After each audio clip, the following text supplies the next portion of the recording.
Hello everyone, स्वागत है आप सभी का हमारे यूट्यूब चैनल पर। आज है 5 फरवरी 2022 और आज की करंट अफेयर्स हम शुरू करते हैं। देखिएगा फ्रेंड्स, फर्स्ट क्वेश्चन क्या है कि हाल ही में 4 फरवरी को कौन सा दिवस मनाया गया है। तो 4 फरवरी को हाल ही में वर्ल्ड कैंसर डे मनाया गया है। वर्ल्ड कैंसर डे मनाया गया है। कब? 4 फरवरी को मनाया जाता है। देखिएगा, बात आती है कैंसर की, तो जो कैंसर की स्टडी होती है, कैंसर की स्टडी को हम क्या कहते हैं? ओंकोलॉजी। हम कैंसर की स्टडी को कहते हैं ओंकोलॉजी। ठीक है। उसके बाद देखिएगा कि जो कैंसर है ये सबसे पहले कब मनाया गया था। तो जो ये वर्ल्ड कैंसर डे है ये सबसे पहले कब मनाया गया था और कहाँ मनाया गया था। तो सबसे पहले 2000 के अंदर ये पेरिस फ्रांस में ये मनाया गया था। वर्ल्ड कैंसर डे सबसे पहले 2000 के अंदर पेरिस फ्रांस में मनाया गया था। ठीक है। और जो अब की बार इसकी जो थीम है, अब की बार इसकी 2022 से 2024 तक की थीम इसकी दी गई है। तो जो 2024 तक इसकी जो थीम रहेगी यही इसकी थीम रहने वाली है। तो इसकी थीम क्या है? Close the care gap. Close the care gap इसकी थीम है 2022 से 2024 तक की। ठीक है। उसके बाद देखिएगा कि जो ये कैंसर है ये होता किस कारण है, या ये क्या ये वायरस के द्वारा होता है, क्या ये बैक्टीरिया के द्वारा होता है। तो जो कैंसर रोग है ये किसके द्वारा होता है? वायरस के द्वारा या बैक्टीरिया के द्वारा? कौन से जीवाणु के द्वारा या फिर किसके द्वारा होता है? तो देखिएगा, कैंसर ना तो वायरस के द्वारा होता ना ये बैक्टीरिया के द्वारा होता। जो कैंसर होता है ये इसका जो प्रमुख कारण क्या होता है कि जो हमारे शरीर में जो सेल होती हैं उनका जो अनियंत्रित मतलब अनकंट्रोल जब ये होने लग जाए, अनकंट्रोल जब हमारे अनकंट्रोल जो इनकी वृद्धि हो जाए सेल्स की हमारे शरीर के अंदर, तो हमें कौन सा रोग हो जाता है? कैंसर रोग हो जाता है। और जैसे कि कहते हैं कि जो ब्लड कैंसर होता है, ब्लड कैंसर के अंदर क्या होता है कि वो जो व्यक्ति होता है उसका खून समाप्त होने लगता है। चाहे जितना मर्जी उसको खून चढ़ाए जाते हैं, साइड से उसको चढ़ाया भी जाता है, लेकिन उसको फिर भी कोई फर्क नहीं पड़ता। ब्लड कैंसर है। फिर मतलब ओरियो कैंसर है। और ओरल जो कैंसर है ये कहाँ पर होता है? माउथ के किसी भी पार्ट में हो जाता है। जैसे कि हम ज्यादा तंबाकू वगैरह का सेवन करते हैं या फिर ज्यादा अल्कोहल लेते हैं, यूज करते हैं, तो उस वजह से हमारे माउथ में भी किसी भाग में इन्फेक्शन हो सकता है और जिसके कारण क्या हो सकता है? ओरल कैंसर हमें हो सकता है। और ओरल कैंसर किस माउथ के किसी भी पार्ट में हो सकता है। ठीक है। तो जो वर्ल्ड कैंसर डे है वो कब मनाया जाता है? हर साल 4 फरवरी को मनाया जाता है वर्ल्ड कैंसर डे। और सबसे पहले ये कहाँ पर मनाया गया? फ्रांस की राजधानी पेरिस के अंदर सन 2000 के अंदर ये सबसे पहले मनाया गया था। ठीक है, इतनी बात आप याद रखिएगा। उसके बाद देखते हैं कि अभी तक जनवरी में कितने इम्पोर्टेंट डे मनाए गए हैं। तो 1 फरवरी को कौन सा डे मनाया गया था? तो 1 फरवरी को मनाया गया था भारतीय तटरक्षक जो बल है उसका 46वां स्थापना दिवस कब मनाया गया था? 1 फरवरी को क्या मनाया गया था? जो इंडियन कोस्ट गार्ड है, भारतीय तटरक्षक बल है, इसका स्थापना दिवस मनाया गया था 1 फरवरी को। और ये कौन से नंबर का था? तो 46वां स्थापना दिवस मनाया गया था भारतीय तटरक्षक बल का। और इसके जो 24वें महानिदेशक हैं वो किसे बनाया गया था? तो इसके जो महानिदेशक हैं वो कौन है? 24वें ये हैं VS पठानिया, इसके महानिदेशक हैं। ठीक है। भारतीय तटरक्षक बल के 1 फरवरी को इसका 46वां स्थापना दिवस मनाया गया है। और 2 फरवरी को क्या मनाया गया है? तो 2 फरवरी को वर्ल्ड वेटलैंड डे मनाया गया है। वर्ल्ड वेटलैंड डे मनाया गया है। कब? 2 फरवरी को मनाया गया है। और इसकी थीम क्या रही है? 2 फरवरी को जो वर्ल्ड वेटलैंड डे मनाया गया है इसकी 2022 की जो थीम है ये क्या रही है? तो इसकी 2022 की थीम रही है वेटलैंड एक्शन फॉर। इसकी 2022 की जो थीम है ये क्या रही है? Wetland action for peoples and nature. तो ये इसकी 2022 की थीम रही है वर्ल्ड वेटलैंड डे की। और कब मनाया गया है? 2 फरवरी को ये वर्ल्ड वेटलैंड डे मनाया गया है। और 4 फरवरी को क्या मनाया गया है? तो 4 फरवरी को वर्ल्ड कैंसर डे मनाया गया है। ठीक है। और अभी हाल ही में भारत में टोटल कितनी रामसर साइट हो गई हैं? तो 49 टोटल भारत में रामसर साइट हो गई है। और जो रामसर समझौता है जो तब 2 फरवरी 1971 को रामसर ईरान के अंदर रामसर कन्वेंशन होता है, उसका संबंध किससे है? तो जो आर्द्र भूमि है उनके संरक्षण से किसका संबंध है? रामसर कन्वेंशन का संबंध है। ठीक है, इतनी बात आप याद रखिएगा। उसके बाद नेक्स्ट देखते हैं कि जो दुनिया की पहली हाइड्रोजन से चलने वाली, दुनिया की पहली हाइड्रोजन से चलने वाली, H2 मतलब हाइड्रोजन से चलने वाली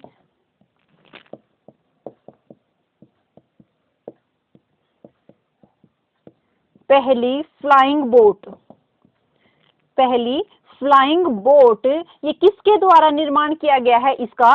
तो यूएई संयुक्त अरब अमीरात के द्वारा इसका निर्माण किया गया है। और इसका जो नाम है ये क्या रखा गया है? तो द जेट इसका नाम रखा गया है। और ये क्या है? दुनिया की पहली हाइड्रोजन से चलने वाली पहली फ्लाइंग बोट है और इसका नाम है द जेट। और इसका निर्माण किसके द्वारा ये लॉन्च की जाएगी? तो यूएई के द्वारा ये लॉन्च की जाएगी। ठीक है।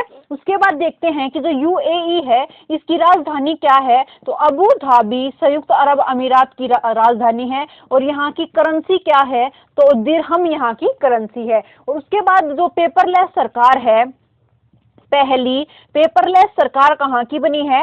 तो पहली फर्स्ट पेपरलेस सरकार भी कहाँ की बनी है? यूएई संयुक्त अरब अमीरात की बनी है। बात करते हैं हम T20 वर्ल्ड कप की, तो इसका आयोजन कहाँ किया जाता है? यूएई के अंदर ही इसका आयोजन किया जाता है। बात करते हैं आईपीएल 2021 की, जो कि 14वां एडिशन था 2021 में, इसका आयोजन भी कहाँ पर हुआ है? तो यूएई के अंदर ही इसका आयोजन हुआ है। होप मिशन का संबंध किससे है? तो होप मिशन का संबंध है मंगल ग्रह से। और ये किसका मिशन है? तो ये यूएई का मिशन है। एक मंगल ग्रह के लिए एक मिशन है होप मिशन।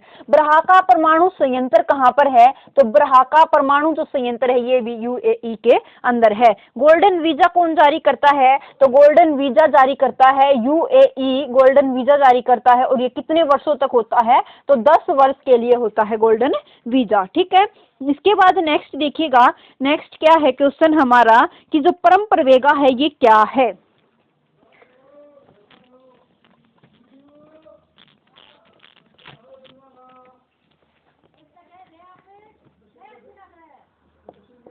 परम प्रवेगा ये क्या है? तो जो ये परम प्रवेगा है ये क्या है? ये एक सुपर कंप्यूटर है परम प्रवेगा। ये क्या है? ये एक सुपर कंप्यूटर है परम प्रवेगा। और उसके बाद देखिएगा कि जो इसकी स्थापना किसके द्वारा की गई है? तो इसका जो ये स्थापित किया गया है ये किसके द्वारा? तो जो Indian institute of science, Indian institute of science है। कहाँ पर? तो बंगलुरु के अंदर है ये Indian institute of science.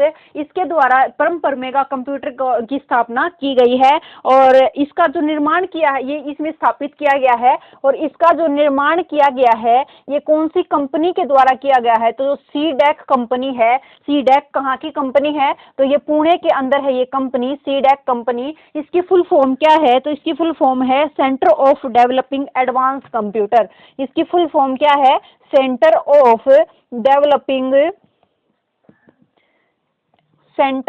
For developing advanced computer. ठीक है, ये इसकी फुल फॉर्म है सीडैक की। और ये जो परम प्रवेगा सुपर कंप्यूटर है इसके द्वारा ही इसका निर्माण किया गया है। अब बात आती है सुपर कंप्यूटर की। तो जो भारत का फर्स्ट सुपर कंप्यूटर था, भारत का फर्स्ट सुपर कंप्यूटर कौन सा था?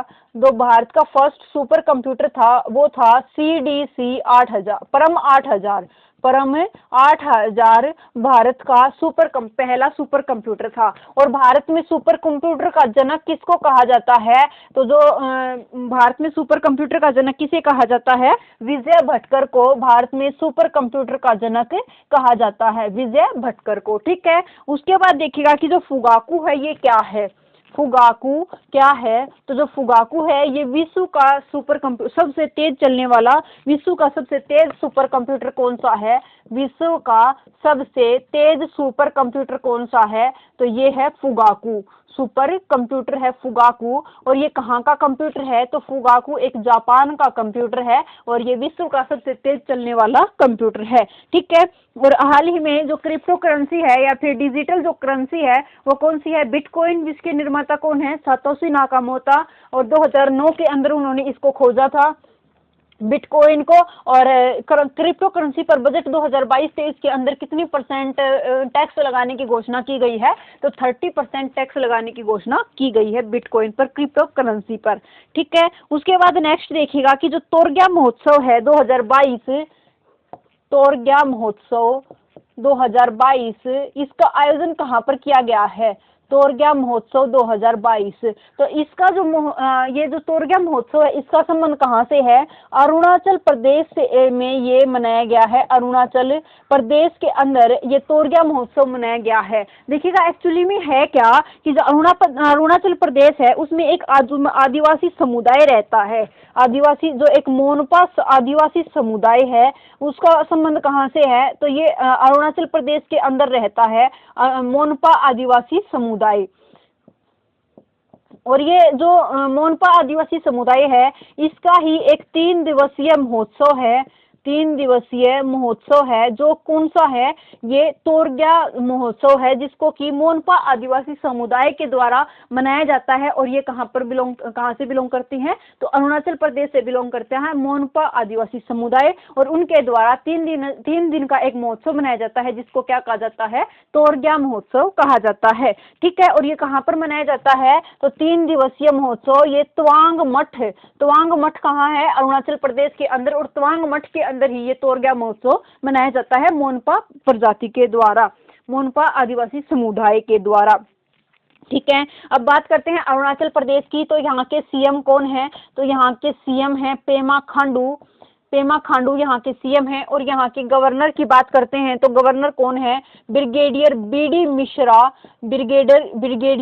मिश्रा यहाँ के गवर्नर हैं। ठीक है, और जो नामदफा नेशनल पार्क है ये कहाँ पर है? तो अरुणाचल प्रदेश के अंदर है नामदफा नेशनल पार्क। ठीक है, अब बात आई है कि जो ये अरुणाचल प्रदेश की या फिर महोत्सव की, तो इन कुछ मेन जो महोत्सव हैं उनके बारे में देख लेते हैं। और जो BRO है, BRO के बॉर्डर रोड ऑर्गेनाइजेशन जो है उसके द्वारा यहाँ पर डेपो रिजो ब्रिज भी बनाया गया है। कौन सा ब्रिज बनाया गया है? तो जो डेपो रिजो ब्रिज है ये BRO के द्वारा कहाँ पर बनाया गया है? तो अरुणाचल प्रदेश के अंदर बनाया गया है। डेपो रिजो ब्रिज BRO के द्वारा अरुणाचल प्रदेश में मनाया गया है। तो तोरग्या महोत्सव किसके द्वारा मनाया गया है? मोनपा जनजाति है, ये कहाँ पर? अरुणाचल प्रदेश के अंदर है, तवांग मठ में मनाया गया है। 3 दिवसीय ये महोत्सव है और अरुणाचल प्रदेश में मनाया गया है। उसके बाद देखते हैं कि जो तानसेन महोत्सव है उसका संबंध कहाँ से है?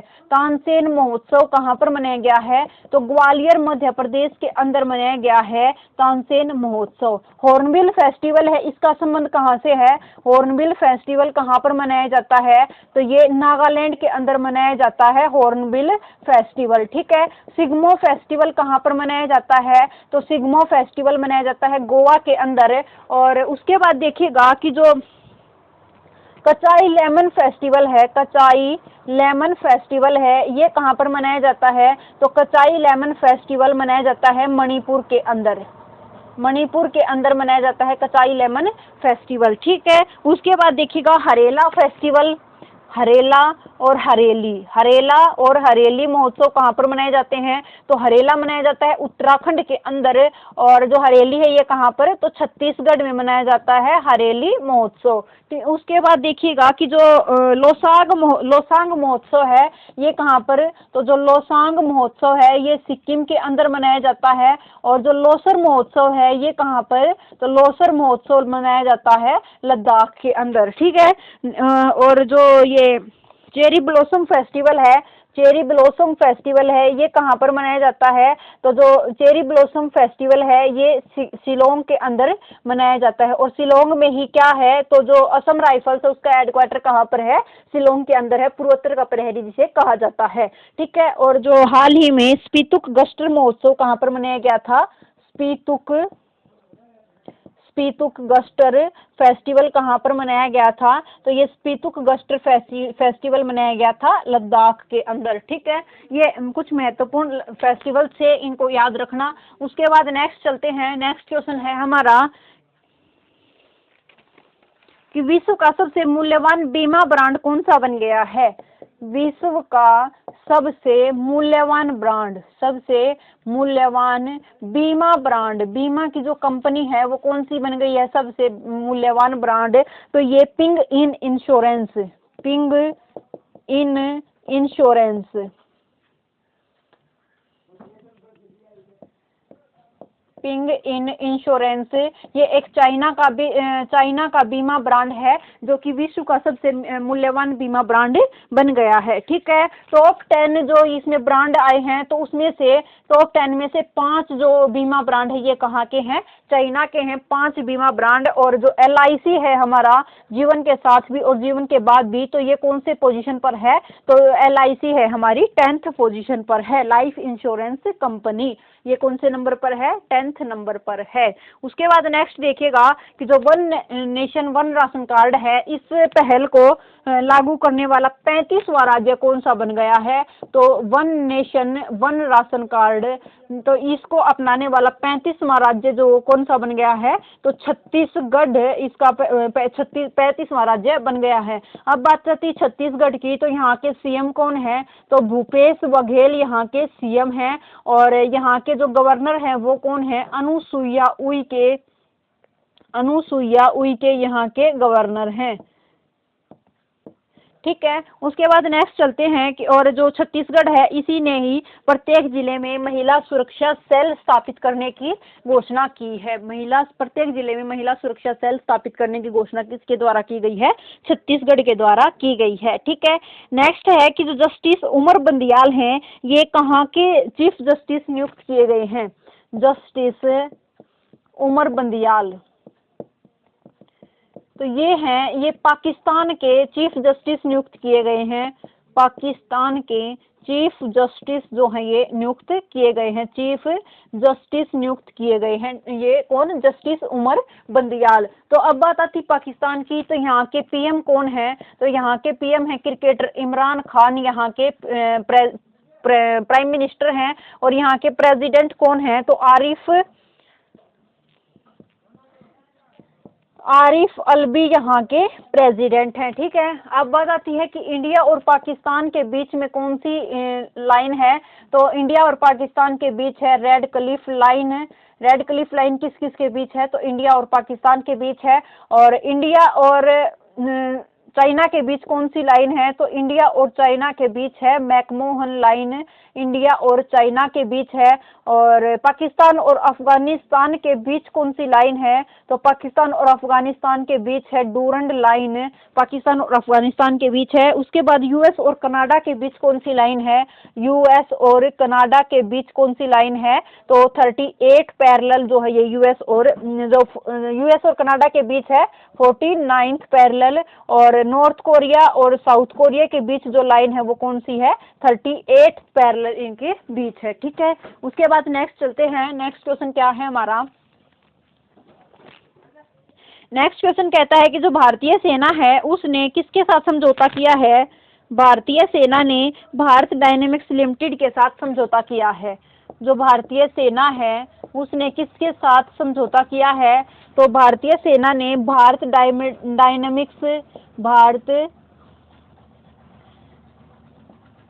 डायनेमिक्स लिमिटेड के साथ समझौता किया है। किसने? भारतीय सेना ने। इनके दोनों के बीच में समझौता हुआ है। और ये समझौता किसको लेकर हुआ है? तो भारतीय सेना और भारत डायनेमिक्स के बीच जो समझौता हुआ है ये हुआ है एंटी टैंक गाइडेड मिसाइल के निर्माण व आपूर्ति के लिए। एंटी टैंक क्या होती है कि जो टैंक होते हैं उनको नस्ते नाबूद करने के लिए जो बनाई जाती है एंटी टैंक गाइडेड मिसाइल जो कि फायर एंड फॉरगेट के टेक्नोलॉजी पर जो काम करती है, ऐसी missile, anti tank guided missile, इनके निर्माण व आपूर्ति के लिए किस किस के बीच समझौता हुआ है? तो भारतीय सेना और भारत डायनेमिक्स के बीच ये समझौता हुआ है। ठीक है, उसके बाद नेक्स्ट देखते हैं। नेक्स्ट क्या है कि भारत की जो 1000वीं किसान रेल अभी लॉन्च की गई है, जिसको हरी झंडी दिखाई गई है। तो जो 1000वीं किसान रेल है ये कहाँ से कहाँ तक चली है ये देखिएगा। ये जो इसके जो उद्घाटन किया है, 1000वीं किसान रेल का जो उद्घाटन किया है, ये इस टाइम पर कौन कौन थे? तो जो एग्रीकल्चर मिनिस्टर हैं हमारे, कृषि मंत्री कौन है? तो नरेंद्र तोमर, ये कौन है? हमारे कृषि मंत्री हैं। और रेल मंत्री कौन है? हमारे कृषि मंत्री हैं ये। और प्लस में रेल मंत्री कौन है? तो अश्वनी वैष्णव हमारे रेल मंत्री हैं। इन दोनों ने इनका उद्घाटन किया है। अश्वनी वैष्णव ये रेल मंत्री हैं और नरेंद्र तोमर क्या हैं? ये कृषि मंत्री हैं। इन्होंने 1000वीं किसान रेल का उद्घाटन किया है और हरी झंडी इनको दिखाई है। और ये कहाँ से कहाँ तक चली है? तो महाराष्ट्र से जो दिल्ली, महाराष्ट्र की जगह कौन सी है? तो महाराष्ट्र की जगह है सावदी। और जो दिल्ली है, दिल्ली की जगह कौन सी है? आदर्श नगर दिल्ली। सावदी महाराष्ट्र से चलकर ये आदर्श नगर दिल्ली तक ये रेल आई है, 1000वीं किसान रेल। अब बात आती है ये 1000वीं चली है तो कभी न कभी फर्स्ट भी चली होगी। फर्स्ट किसान रेल कब चली थी और कहाँ से कहाँ तक चली थी? तो जो फर्स्ट किसान रेल है ये कब चली थी? 7 अगस्त 2020 को ये चली थी, भारत की फर्स्ट किसान रेल। और इसमें जो किसान रेल थी ये कहाँ से कहाँ तक चली थी? तो महाराष्ट्र से बिहार ये फर्स्ट किसान रेल गई थी, महाराष्ट्र से बिहार। तो महाराष्ट्र का दानापुर और महाराष्ट्र का देवनाली और यहाँ से दानापुर, बिहार दानापुर, देवनाली महाराष्ट्र से दानापुर बिहार तक ये फर्स्ट किसान रेल गई थी 7 अगस्त 2020 को। ठीक है, उसके बाद जो 100वीं किसान रेल चली थी वो कब से कब कहाँ से कहाँ तक चली थी?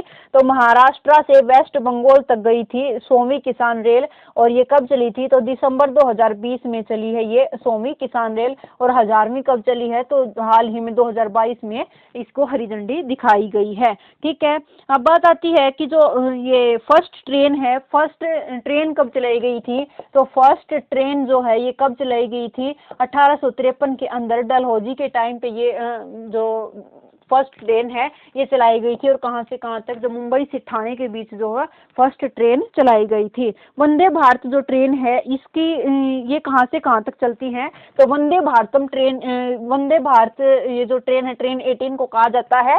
और जो ये कहाँ से कहाँ तक? दिल्ली से कटरा और दिल्ली से बनारस के लिए ये जाती हैं। ठीक है, और उसके बाद जो ये तेजस एक्सप्रेस है ये कहाँ से कहाँ तक? तो दिल्ली से लखनऊ तक जाती है तेजस एक्सप्रेस। उसके बाद जो ऑपरेशन ग्रीन है इसका संबंध किससे है? हाल ही में एग्जाम में पूछा गया था। जो ऑपरेशन ग्रीन है इसका संबंध किससे है? तो जो किसान होते हैं उनको सब्सिडी देने के लिए कौन सा जो 50% सब्सिडी किसके तहत दी जाती है? तो ऑपरेशन ग्रीन के तहत दी जाती है। और इसका लक्ष्य क्या है कि जो किसानों की आय है उसको डबल करना, किसानों की आय को डबल करना किसका लक्ष्य है? 2 गुनी करना ऑपरेशन ग्रीन का लक्ष्य है। इसके तहत किसानों को 50% सब्सिडी दी जाती है। ठीक है, इतनी बात आप याद रखिएगा। उसके बाद नेक्स्ट देखते हैं कि जो फर्स्ट रेल मिनिस्टर हैं वो कौन थे हमारे? तो जॉन मथाई फर्स्ट हमारे रेल मिनिस्टर थे। और फर्स्ट फीमेल रेल मिनिस्टर कौन थी? तो जो ममता बनर्जी जी हैं वो हमारी फर्स्ट रेल मिनिस्टर थी। और यूनियन बजट और रेल बजट को यूनियन बजट प्लस जो रेल बजट है इसको एक साथ कब किया गया? तो यूनियन बजट प्लस ये एक वर्थ कमीशन जो था उसके द्वारा इसको एक किया गया था। और एक वर्थ कमीशन कब आया था? तो 1920 के अंदर ये आया था, 1924 में ये लागू हुआ था। एक worth commission union plus rail budget इसमें एक साथ पेश किया गया था। ठीक है। और 2017 के अंदर जो 2016-17 का जो बजट आया था उसमें विवेक देबरॉय जो कमेटी थी, विवेक देबरॉय जो समिति है उसके द्वारा आम बजट से रेल बजट को अलग कर दिया गया था। ठीक है। और जो ऑक्सीजन एक्सप्रेस है ये कहाँ से कहाँ तक चली थी? तो ऑक्सीजन एक्सप्रेस ये आंध्र प्रदेश से महाराष्ट्र तक गई थी, आंध्र प्रदेश से महाराष्ट्र तक। और ये कब गई थी? तो जो कोविड का टाइम था उसके टाइम पर ये ऑक्सीजन लेकर आंध्र प्रदेश से महाराष्ट्र तक गई थी ऑक्सीजन एक्सप्रेस। और जो जोली टॉय ट्रेन है ये कहाँ पर चलती है? तो जो जोली टॉय ट्रेन है ये कहाँ चलती है? दार्जिलिंग के अंदर चलती है जोली टॉय ट्रेन। और जो दार्जिलिंग है यहाँ पर जो टॉय ट्रेन है उनको किस में शामिल किया गया है? यहाँ की जो टॉय ट्रेन है उनको यूनेस्को की वर्ल्ड हेरिटेज साइट में शामिल किया गया है। ठीक है, यूनेस्को लिस्ट में इनको शामिल किया गया है। और सन 2004 के अंदर दार्जिलिंग की जो चाय है उसको फर्स्ट जीआई टैग दिया गया था। और जो जीआई एक्ट है ये कब का है? तो 1999 का एक्ट है और 2003 में ये लागू होता है, 2004 में ये दार्जिलिंग की चाय को दिया जाता है। ठीक है, इतनी बात आप याद रखिएगा। उसके बाद नेक्स्ट देखते हैं, नेक्स्ट क्या है कि जो प्रोजेक्ट सद्भावना है ये किसके द्वारा लागू किया गया है? प्रोजेक्ट सद्भावना, प्रोजेक्ट सद्भावना ये किसके द्वारा लागू किया गया है? तो प्रोजेक्ट सद्भावना असम सरकार के द्वारा लागू किया गया है। ये क्यों किया गया है कि जो शासन में सुधार के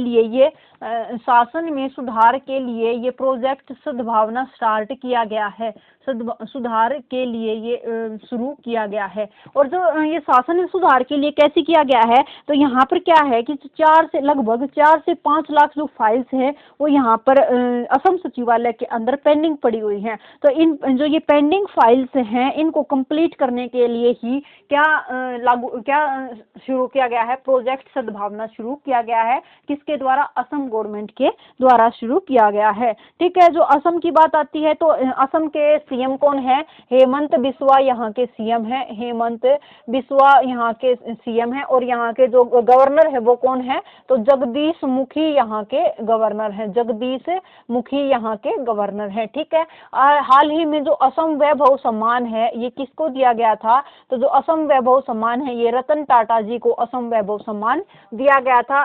और जो जुड़ीमा वाइन है इसका संबंध कहाँ से है? तो जुड़ीमा वाइन का संबंध भी असम से है। और मनोहरी गोल्ड टी, जुड़ीमा वाइन का जीआई टैग दिया गया है असम को। और जो मनोहरी गोल्ड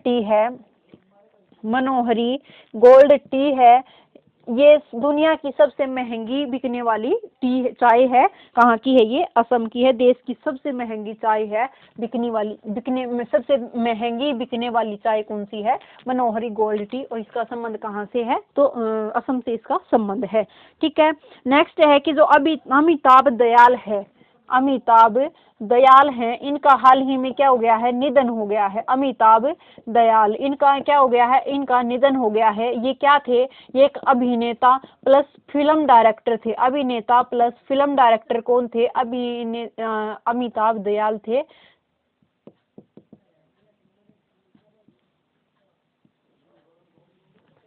और इनका हाल ही में निधन हो गया है।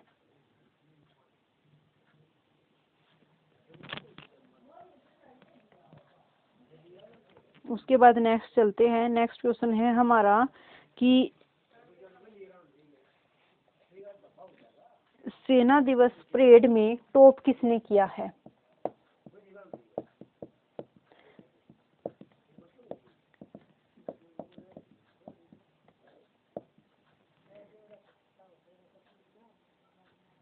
सेना दिवस में परेड में टॉप किसने किया है? तो जो असम रेजिमेंट है,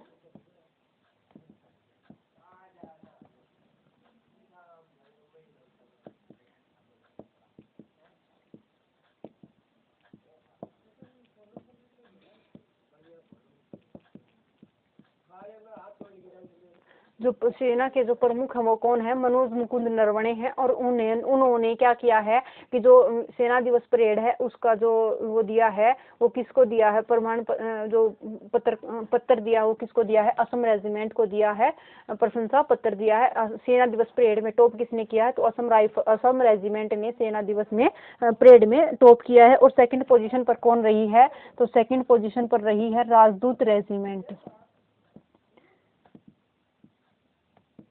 राजदूत रेजिमेंट इसमें सेकंड पोजीशन पर रही है। ठीक है, नेक्स्ट चलते हैं। नेक्स्ट क्वेश्चन क्या है हमारा कि जो इंडियन क्रिकेट टीम है वो 10वां वनडे मैच खेलने वाली दुनिया की पहली टीम बन गई है। कौन सी, जो इंडियन क्रिकेट टीम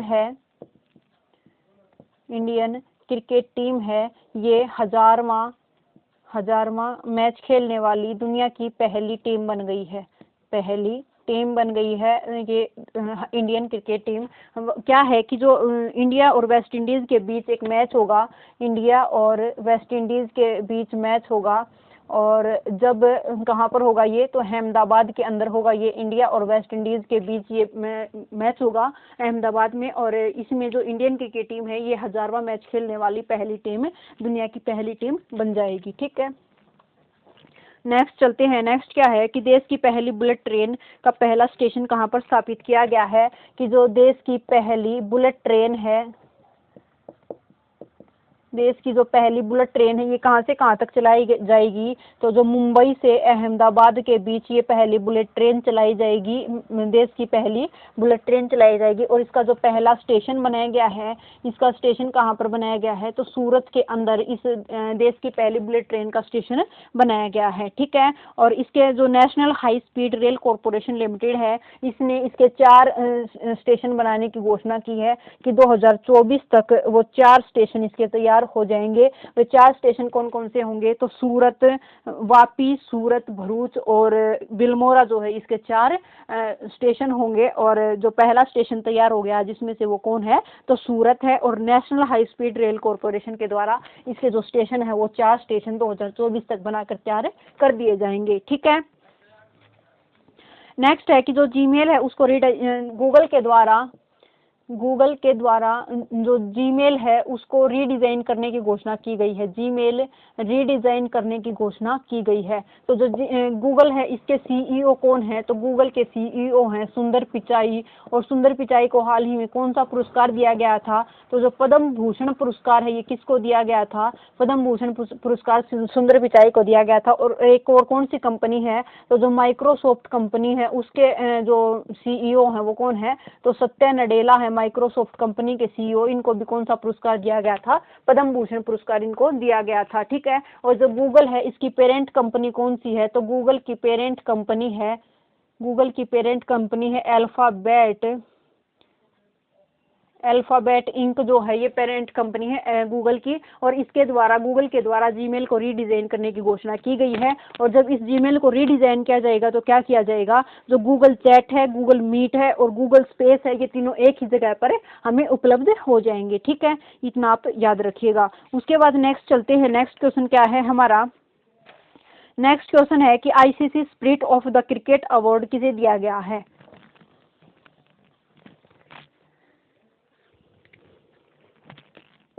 आईसीसी का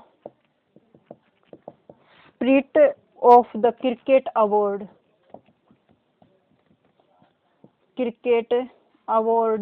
2021 ये किसको दिया गया है, तो ICC spirit of the cricket award 2021 को दिया गया है। ये दिया गया है डेरिल मिशेल को। डेरिल मिशेल कहाँ के हैं, तो इस डेरिल मिशेल को दिया गया है। और ये कहाँ के हैं, तो ये न्यूजीलैंड के हैं डेरिल मिशेल। और इनका क्या है, जो इनको किसके लिए दिया गया है, तो खेल भावना के लिए इनको ये ICC spirit of the cricket award दिया गया है। और डेरिल मिशेल को ये 2021 का दिया गया। ये कहाँ के हैं, न्यूजीलैंड के हैं। उसके बाद देखिएगा 2011 के अंदर ये आईसीसी का spirit of the cricket award किसको दिया गया था, तो एमएस धोनी को दिया गया था 2011 के अंदर। और 2019 में ये किसको दिया गया, तो 2019 में दिया गया विराट कोहली को ये ICC spirit of the cricketer award दिया गया। 2021 में ये डेरिल मिशेल को दिया गया, जो कहाँ के हैं, न्यूजीलैंड के क्रिकेटर हैं। ठीक है, उसके बाद देखिएगा कि जो टेस्ट की एक पारी में 10 विकेट किसने लिए हैं, तो टेस्ट की एक पारी में 10 विकेट लिए हैं किसने किसके द्वारा लिए गए हैं? ये एजाज पटेल के द्वारा ये लिए गए हैं। और एजाज पटेल कहाँ के हैं? तो ये भी न्यूजीलैंड के प्लेयर हैं और इनका जन्म कहाँ पर हुआ है? तो मुंबई के अंदर इनका जन्म हुआ है। और आईसीसी के द्वारा दिसंबर मंथ का प्लेयर ऑफ द मंथ किसको दिया गया है? एजाज पटेल को दिया गया है। ठीक है। और जो T20 वर्ल्ड कप है उसमें विजेता कौन रहा है? तो जो T20 वर्ल्ड कप है उसमें विजेता रहा ऑस्ट्रेलिया और न्यूजीलैंड उसमें उप विजेता रहा। T20 वर्ल्ड कप का आयोजन कहाँ पर हुआ था? तो T20 वर्ल्ड कप का आयोजन हुआ था यूएई के अंदर। ठीक है। और एकमात्र जो क्रिकेटर हैं जिनको क्या मिला है? ये खेल रत्न अवार्ड मिला है। खेल रत्न अवार्ड कौन सा? मेजर ध्यानचंद खेल रत्न अवार्ड मिला है। उसमें एकमात्र क्रिकेटर कौन है? तो जो मिताली राज है वो एकमात्र क्रिकेटर है। जो मेजर ध्यानचंद अवार्ड है वो टोटल कितने को मिला है? मेजर ध्यानचंद जो खेल रत्न अवार्ड है ये कितनों को मिला है टोटल? तो 12 खिलाड़ियों को मेजर ध्यानचंद अवार्ड दिया गया है। और इसमें क्रिकेटर कौन है? तो मिताली राज हैं। और फुटबॉलर की बात आती तो फुटबॉलर कौन है? तो सुनील छेत्री ये एकमात्र फुटबॉलर हैं जिनको कि मेजर ध्यानचंद अवार्ड दिया गया है। और एक हॉकी के भारतीय टीम के कैप्टन है कौन है? मनप्रीत सिंह है। और एक है जो PR श्रीजेश हैं। ये इनको भी world games athlete of the year का भी अवार्ड दिया गया है PR श्रीजेश को। और ये हॉकी के गोलकीपर है, इनको ये मेजर ध्यानचंद अवार्ड भी दिया गया है। मेजर ध्यानचंद अवार्ड जो है इसका हाल ही में नाम चेंज किया गया है। 1991-92 में इसकी स्थापना की गई थी। उस टाइम इसका नाम क्या था? तो राजीव गांधी खेल रत्न पुरस्कार इसका नाम था। और इसकी जो राशि थी वो पहले 7.5 लाख रुपए थी और अब बढ़ाकर कितनी कर दी गई है? तो 25 लाख रुपए अब इसकी राशि कर दी गई है। ठीक है। उसके बाद नेक्स्ट देखिएगा, नेक्स्ट क्वेश्चन कौन सा है कि जो Laureus world back through of the year का पुरस्कार है, लोरियस वर्ल्ड अवार्ड ये किसको दिया गया है? तो 2022 के लिए जो लोरियस वर्ल्ड अवार्ड है, लोरियस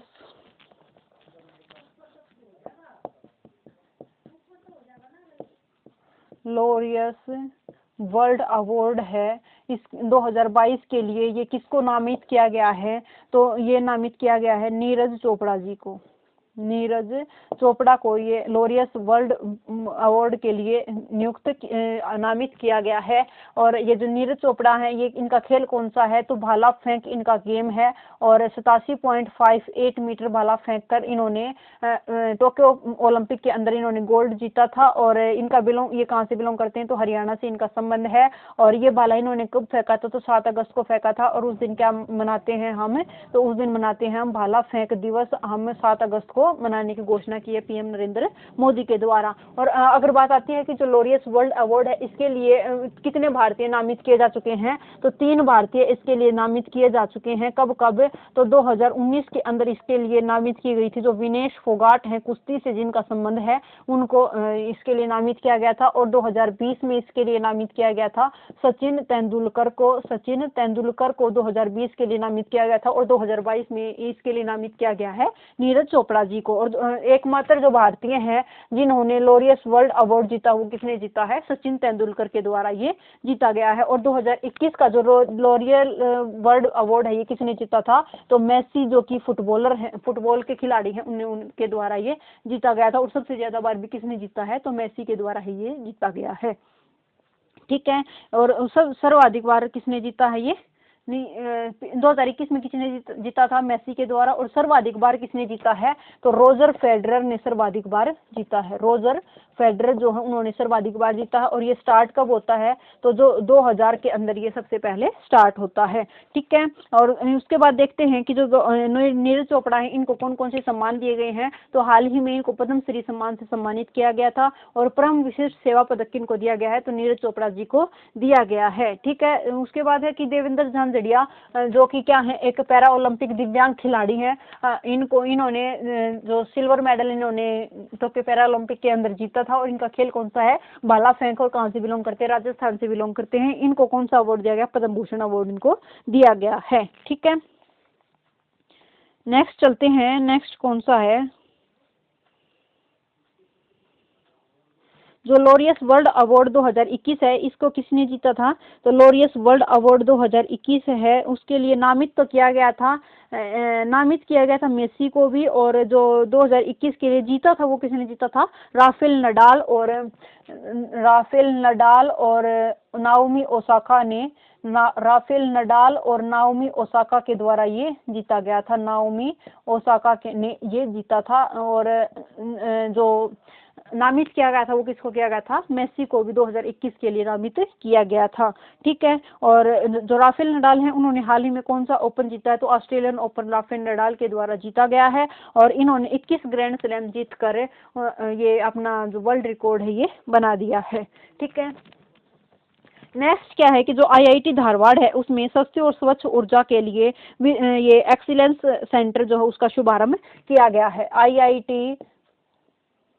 आईआईटी धारवाड़ ये कहाँ पर है, तो आईआईटी धारवाड़ है कर्नाटक के अंदर है। और इसमें क्या किया गया है, आईआईटी धारवाड़ में कर्नाटक के अंदर है ये। और इसमें क्या किया गया है कि जो ग्रीन एनर्जी है उसको बढ़ावा देने के लिए एक एक्सीलेंस सेंटर स्थापित किया गया है। एक्सीलेंस सेंटर स्थापित किया गया है। और ये किसके द्वारा स्थापित किया गया है, इसका शुभारंभ किया गया है तो जो मुख्य वैज्ञानिक साइंटिस्ट जो सलाहकार हैं, साइंटिस्ट एडवाइजर है, उनके द्वारा ये इसका शुभारंभ किया गया है। और मुख्य वैज्ञानिक सलाहकार कौन है, तो जो विजय राघवन है वे मुख्य वैज्ञानिक सलाहकार है और उनके द्वारा इस एक्सीलेंस सेंटर का शुभारंभ किया गया है। ठीक है। और इसका जो उद्देश्य है वो क्या है कि जो ऊर्जा नवाचार है उसमें बढ़ावा देना और चुनौतियों का समाधान करना इसका उद्देश्य है। और उसके बाद देखिएगा कि जो हाल ही में हमारे मुख्य आर्थिक सलाहकार चीफ इकोनॉमिक एडवाइजर हमें नियुक्त किए गए थे। कौन नियुक्त किए गए थे, तो अनंत राघवन हमारे ये नियुक्त किए गए थे चीफ इकोनॉमिक एडवाइजर। और ये क्या है, मुख्य वैज्ञानिक सलाहकार कौन है, विजय राघवन जी हैं। ठीक है। और जो इकोनॉमिक सर्वे वो किसके द्वारा जारी किया गया था, तो जो इकोनॉमिक सर्वे है वो किसके द्वारा जारी किया जाता है, तो ये वित्त मंत्रालय के द्वारा जारी किया जाता है। और तैयार कौन करता है उसको, chief economic adviser economic survey को तैयार करता है। और ये कब पेश किया जाता है, तो बजट से एक दिन पहले इकोनॉमिक सर्वे पेश किया जाता है। और कर्नाटक से रिलेटेड कौन सा मंदिर है जिसको हाल ही में यूनेस्को में नामित करने के लिए मांग की गई है, तो जो होयसल का मंदिर है, होयसल शासकों के द्वारा जिसका निर्माण किया गया था, कर्नाटक में स्थित है। और ये कौन सी शैली में बनाया गया है, तो बेसर शैली में बनाया गया है होयसल मंदिर। और इसका होयसल शासकों के द्वारा इसका किया गया था, तो यूनेस्को में ऐड करने की मांग की गई है होयसल मंदिर को। ठीक है। नेक्स्ट देखते हैं कि जो कलवरी श्रेणी में जो P75 प्रोजेक्ट के तहत पांचवी पनडुब्बी कौन सी है, तो वागीर जो पांचवी पनडुब्बी है ये कौन सी फिफ्थ पनडुब्बी है। और कौन सी प्रोजेक्ट के तहत, तो प्रोजेक्ट 75 के तहत ये एक पनडुब्बी है। और ये कैसी पनडुब्बी है, तो डीजल पनडुब्बी है ये। और कौन सी श्रेणी की है, तो कलवरी श्रेणी की है, कलवरी क्लास की है ये डीजल पनडुब्बी है वागीर। और ये 5th नंबर की है। तो इससे ये प्रोजेक्ट 75 है, ये किस देश के बीच है, तो भारत और फ्रांस के बीच ये के साथ ये स्टार्ट किया गया है प्रोजेक्ट 75। और इसके तहत क्या किया जा रहा है कि इसके तहत 6 डीजल पनडुब्बी का निर्माण किया जा रहा है, जिसमें कि ये 5th पनडुब्बी है। इसका समुद्री परीक्षण यात्रा इसकी स्टार्ट हो गई है। और इससे पहले कौन सी जो पनडुब्बी है उसका इससे पहले कौन सी पनडुब्बी शामिल की गई थी, तो जो वेला पनडुब्बी है ये 4th पनडुब्बी थी, ये शामिल की गई थी। और इससे पहले कौन कौन सी बन गई, कलवरी, खांडेरी, करंज, वेला, वागीर। और इसके बाद कौन सी बनेगी, तो वागशीर इसके बाद बनाई जाएगी प्रोजेक्ट 75 के तहत। और इनका निर्माण कहाँ पर हो रहा है, तो मंझगांव डॉकयार्ड लिमिटेड के अंदर इनका निर्माण हो रहा है। ठीक है। उसके बाद बात आती है कि जो INS शिवालिक और कदमत है, इन्होंने कौन से कहाँ पर पार्टिसिपेट किया था, तो इन्होंने जापान के साथ जो अभ्यास हुआ था समुद्री अभ्यास, उसमें इन्होंने पार्टिसिपेट किया था। ISA जो है, ISA इंटरनेशनल सोलर अलायंस, इसका हेडक्वार्टर कहाँ पर है, तो गुरुग्राम के अंदर इसका हेडक्वार्टर है। और इसके अंदर 101वां मेंबर कौन सा है, तो USA इसके अंदर 101वां मेंबर है। और एंटीगुआ और बारबुडा इसके अंदर कौन सा 102वां मेंबर है, एंटीगुआ और बारबुडा। ठीक है। उसके बाद देखिएगा कि जो इंटरनेशनल सोलर अलायंस है इसका जो गठन किया गया वो कौन सी बैठक के अंदर किया गया, तो जो COP21 है इसका आयोजन कहाँ पर किया गया था, पेरिस फ्रांस के अंदर इसका आयोजन किया गया था। और COP21 में ही इसके गठन की बात कही गई थी। और कौन से 2 देशों के द्वारा इसका निर्माण किया गया था, इंडिया और फ्रांस के द्वारा इसका निर्माण किया गया था, इसका गठन किया गया था। ठीक है। बात आती है कि यूरोपियन यूनियन है, जो यूरोपियन यूनियन है इसका हेडक्वार्टर कहाँ पर है, तो इसका हेडक्वार्टर है ब्रुसेल्स, बेल्जियम के अंदर इसका हेडक्वार्टर है यूरोपियन यूनियन का। और इसमें 6 महीने की जो अध्यक्षता दी गई है वो किसको दी गई है, तो फ्रांस को इसकी 6 महीने की अध्यक्षता दी गई है। वर्तमान में इसमें कितने मेंबर हैं, तो टोटल इसमें 27 मेंबर हैं। और इसमें से ब्रिटेन जो पहले इसमें 28 मेंबर थे, ब्रिटेन ने इसमें से एग्जिट कर दिया, जिस घटना को हम क्या कहते हैं, ब्रेग्जिट, इस घटना को हम कहते हैं। ठीक है, और उसके बाद नेक्स्ट देखेगा कि जो प्राचीन प्रवाल भित्ति है ये कहाँ पर पाई गई है, प्राचीन प्रवाल भित्ति, प्राचीन प्रवाल भित्ति है ये कहाँ पर पाई जाती है, पाई गई है, तो जो प्राचीन प्रवाल भित्ति है ये पाई गई है प्रशांत महासागर में। प्रशांत महासागर है जो, उसके अंदर एक जगह है, कौन सी, फ्रेंच पोलिनेशिया, एक द्वीप है French Polynesia, Polynesia, French Polynesia एक जगह है। और इसमें भी एक जगह है ताइती द्वीप, एक ताइती द्वीप है जिस पर ये प्राचीन प्रवाल भित्ति पाई गई है। ठीक है, और जो कोरल ब्लीचिंग होती है, मतलब जो प्रवाल होता है उसका कलरलेस हो जाना, मतलब अगर ये अलग अलग कलर की होती है, अगर ये सारी की सारी व्हाइट हो जाए, जो प्रवाल है ये सारी की सारी व्हाइट हो जाए, मतलब रंगहीन हो जाए, तो इसको हम क्या कहते हैं, कोरल ब्लीचिंग कहते हैं, इसको हम कोरल ब्लीचिंग कहते हैं। और विश्व की सबसे बड़ी महान प्रवाल भित्ति कौन सी है, तो जो ग्रेट बैरियर रीफ है ऑस्ट्रेलिया के अंदर, वो विश्व की महान प्रवाल भित्ति है। ठीक है, और जो प्रवाल भित्ति से निर्मित भारत में द्वीप कौन सा है, तो लक्षद्वीप जो है ये प्रवाल भित्ति से निर्मित द्वीप है। और जो रिंग ऑफ फायर है इसका संबंध कहाँ से है, तो प्रशांत महासागर में पाई जाती है रिंग ऑफ फायर, अग्नि मेखला या अग्नि वलय। और इसके अंदर ही सबसे ज्यादा भूकंप, ज्वालामुखी जो भी आते हैं वो कहाँ पर आते हैं, अग्नि मेखला या रिंग ऑफ फायर के अंदर ही आते हैं। ठीक है, उसके बाद है कि जो इंडिया प्रेस फ्रीडम रिपोर्ट है 2021 ये जारी की गई है, India press freedom report, freedom report 2021 ये जारी की गई है। तो ये किसके द्वारा जारी की गई है, ये इसमें क्या, rights and risk analysis group के द्वारा ये जारी की गई है, rights and risk analysis group के द्वारा ये जारी की गई है, rights and risk analysis group के द्वारा ये जारी की गई है इंडिया प्रेस फ्रीडम रिपोर्ट 2021। और इस रिपोर्ट के अंदर क्या कहा गया है कि जो पत्रकार हैं, जो 6 पत्रकार हैं उनका निधन हो गया है, 6 पत्रकार का निधन हो गया है। और इसमें दूसरी बात क्या कही गई है कि जो पत्रकार हैं उन पर सबसे ज्यादा अटैक कहाँ पर होता है, तो जम्मू कश्मीर के अंदर होता है, यूपी के अंदर और एमपी के अंदर सबसे ज्यादा पत्रकारों पर अटैक होता है। और जो इनकी स्वतंत्रता है, पत्रकारों की जो स्वतंत्रता है उसमें कमी आई है, और जो इनके अधिकार हैं उनमें भी कमी आई है। जो पत्रकारों के जो अधिकार हैं वो कौन से आर्टिकल में दिए गए हैं, तो इनके अधिकार जो अधिकार हैं वो दिए गए हैं 19(1)(a), प्रेस एवं अभिव्यक्ति की स्वतंत्रता कौन से आर्टिकल में है, तो 19(1)(a) में अधिकार जो है वो है प्रेस एवं अभिव्यक्ति की स्वतंत्रता। ठीक है, और जो राइट टू एक्सप्रेशन है वो किस में दिया गया है, 19(1)(a) के तहत दिया गया है। नेक्स्ट देखिएगा कि इसी से संबंधित है जो वर्ल्ड प्रेस फ्रीडम रिपोर्ट है, ये किसके द्वारा जारी की जाती है, अगर इसकी जगह आ जाता है वर्ल्ड प्रेस फ्रीडम रिपोर्ट हाल ही में जारी की गई थी, वो किसके द्वारा जारी की जाती है, तो रिपोर्टर्स विदाउट बॉर्डर के द्वारा वो जारी की जाती है, रिपोर्टर्स विदाउट बॉर्डर के द्वारा वो जारी की जाती है, रिपोर्टर्स विदाउट बॉर्डर के द्वारा जारी की जाती है India press freedom report 2021।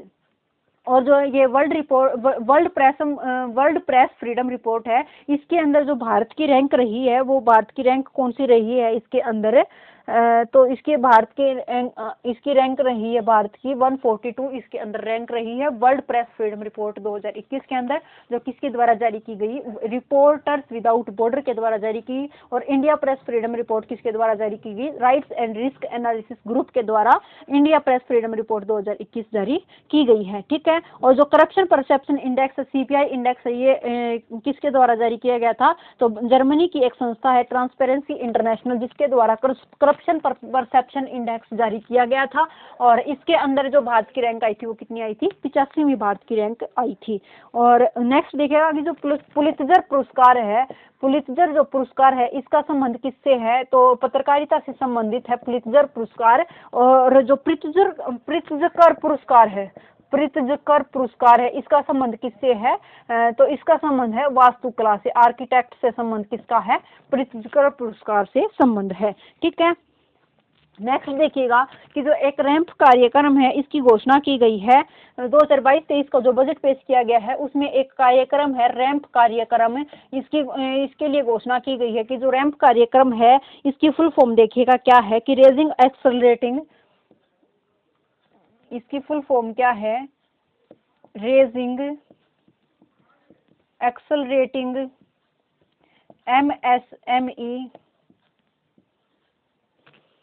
MSME performance,